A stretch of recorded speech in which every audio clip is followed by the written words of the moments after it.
Okay, so we got the dreaded transmission malfunction thing going on. So, yep. So whenever this happens, you need to have a scan tool with you to reset it. Otherwise, you won't go anywhere or you will be driving in limp. Yep, this will temporarily like help you. So I'm gonna insert this, clear the code, and check what the code is. So I got my scanner over there connected, and it's back again, transmission malfunction. So we're gonna reset it again. So we got some package from FCPU.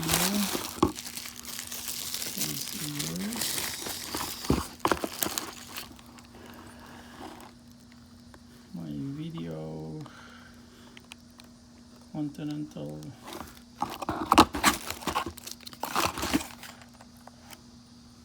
crankshaft sensor,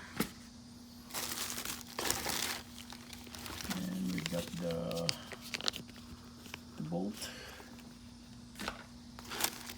and the o-ring.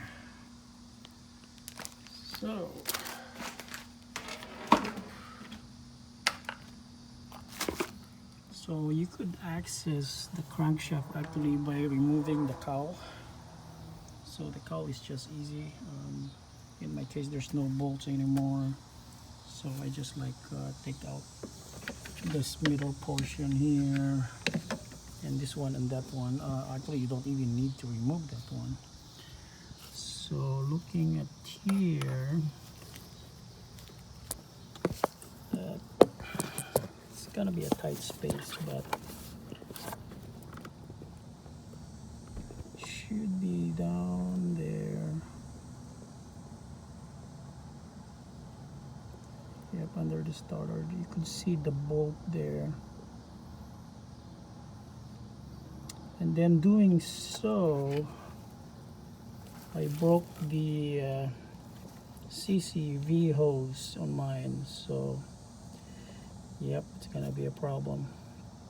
I might need to find a hose to seal that because it's gonna leak. Gonna be a big vacuum leak.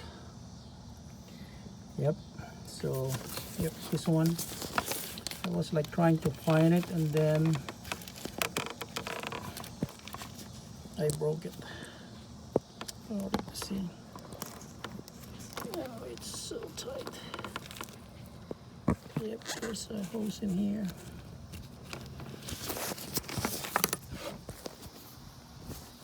So yep.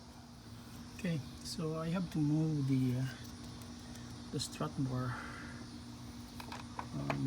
Pretty much just move it so that you'll have space in here. And then you look at that, the sensor is already out.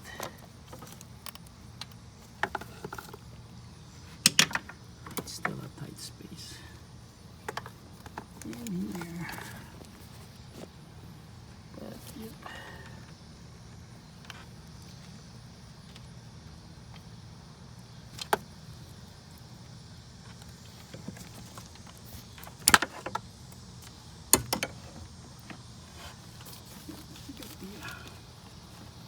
Crankshaft sensor out. There you go. There it is. You have like just long enough for you to unplug it. But yep, there's the hole in there.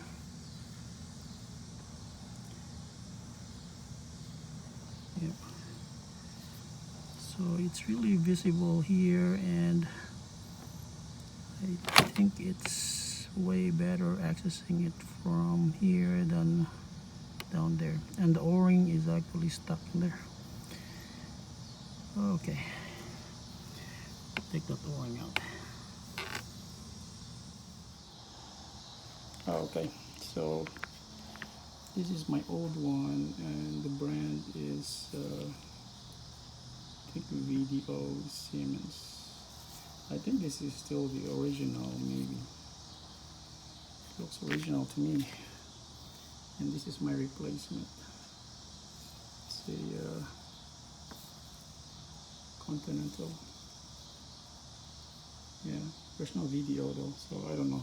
But yeah, this is from FCP Euro, so this must be OEM. Okay, I'm gonna install this one. Put the O-ring and then some lubricant. So just got back from the dealership. Got this return hose, crankcase return hose. It's like 72 bucks. This one is a heater for the pipe so that the oil will not like turn into a solid milky stuff that will clog the system. So this goes into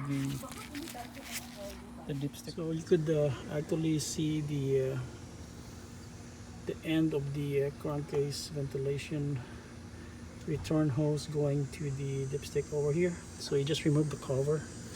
It's just like two 8mm bolts. You just have to remove the tire. And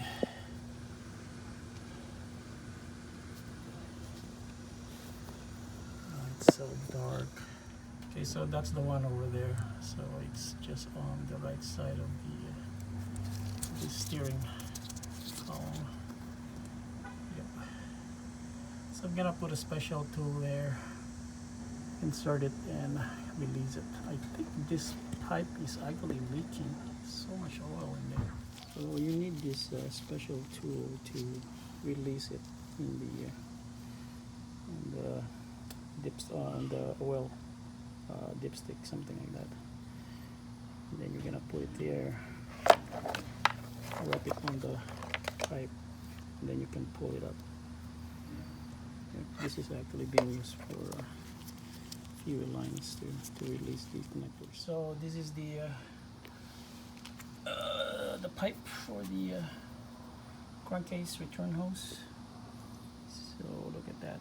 I think there's like a leak on this one, over this section. So it's just a coil, sort of a heater thing here. Well, this is like 72 bucks from the dealer. That's including tax. But yeah, I could find some cheaper one on Amazon, but I don't know. I think the one on FCP Euro is somewhere around $58. So it's not that bad. It's like, you know, more than $10 difference. Okay, here's the moment of truth. Let's try this on.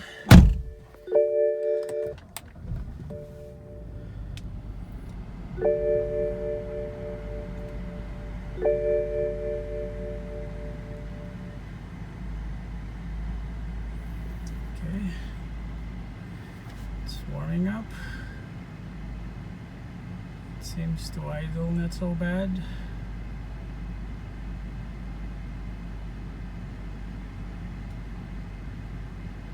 I'm glad I didn't disconnect the battery.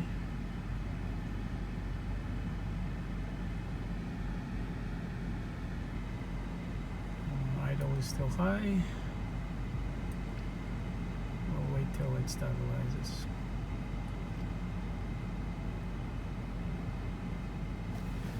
Okay, I'll put on my seatbelts in. Reverse.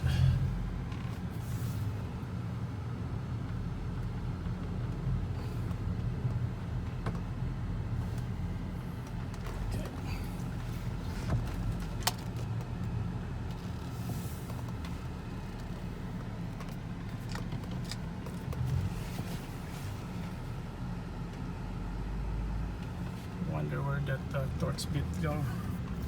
It dropped near the bill housing, so I'm just gonna drive.